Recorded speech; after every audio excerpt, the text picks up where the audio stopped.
Hi,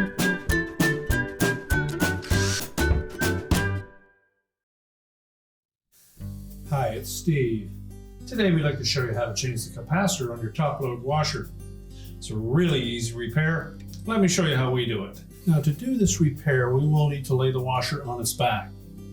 So we're going to begin by disconnecting the inlet fill hoses. Be sure to turn the water off first. Remove the drain hose from the outlet. Then we'll also need to disconnect the power. So be sure to unplug the washer, and then we'll pull it out far enough that we can either lay it on its side or on its back.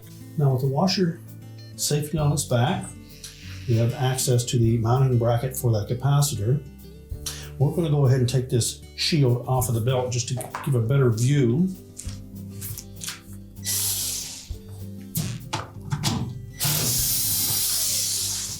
There are two 5/16 hex head screws that secure that shield.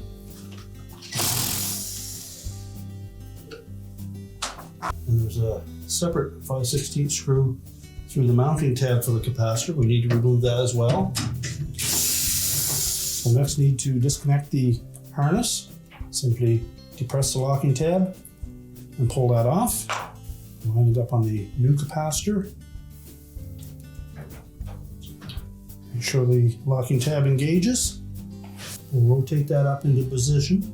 Make sure that this little metal tab fits into that hole.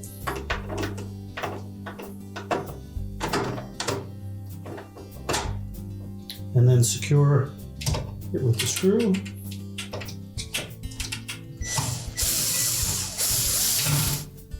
You can then put the shield back over the motor.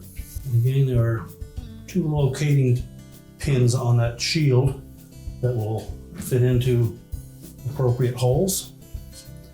That helps line that up.